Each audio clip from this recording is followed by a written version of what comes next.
Her phone rang on the counter. I answered, thinking it was work. A man's voice, low, playful. "You left your underwear here again." I froze. Silence on my end. He giggled, whispered, "I love you so much." My thumb ended the call. My pulse thundered. Because that voice wasn't a stranger. It was family. I remember when I first met her. Her laughter was light, almost reckless. She said she loved that I was steady, dependable, the one man who wouldn't let her down. We built a home. We sat at family dinners. My brother would joke, she'd laugh too loud. I never thought twice. Why would I? He was blood. She was mine. Or so I believed. The signs had been there. Subtle. Nights she claimed exhaustion but smiled at texts in the dark. Trips to the store that lasted longer than the store stayed open. The sudden perfume I didn't recognize, lingering when she walked past. I told myself I was paranoid. Until the phone call burned away every excuse. I didn't confront her that night. I didn't scream, didn't accuse.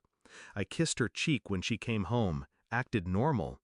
But inside, something broke. Something darker took its place. I knew if I reacted fast, it would be passion, not justice. And justice, true justice, needed patience. So I planned, quietly.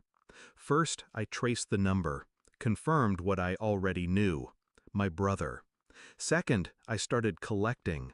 Screenshots, bank statements, the hotel receipt he was careless enough to leave in his email. Piece by piece, I built the puzzle, until there was no doubt. Third, I prepared my exit. New account, new apartment, a lawyer whose eyes widened as I laid out the evidence. Every detail timed like clockwork. But revenge wasn't just divorce. Divorce was survival. No, revenge meant exposure. The night came at a family dinner.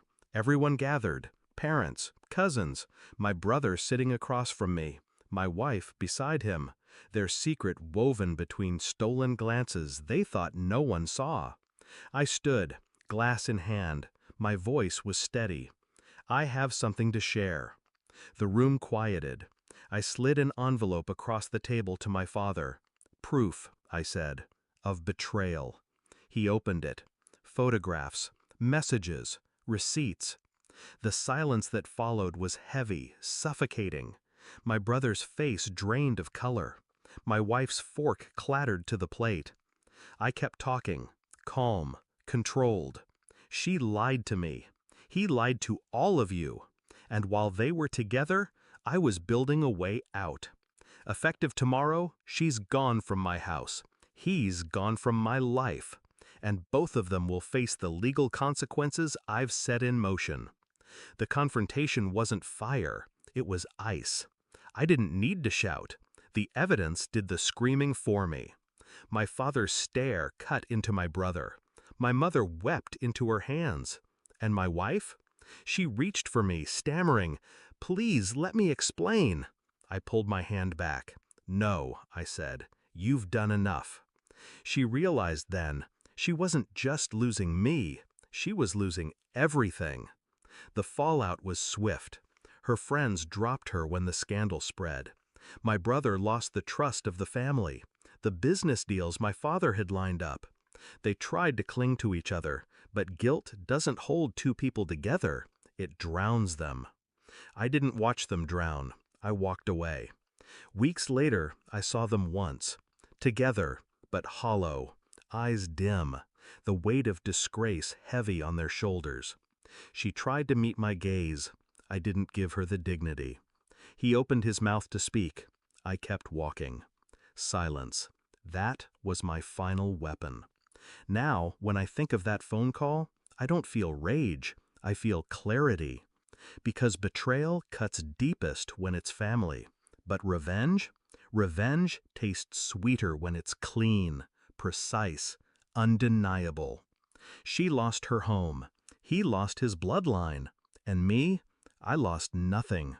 I gained freedom. The call ended that night, but the echo remains. His voice, her silence, my choice. They whispered love in secret. I whispered goodbye in public, and when the dust settled, I was the only one still standing.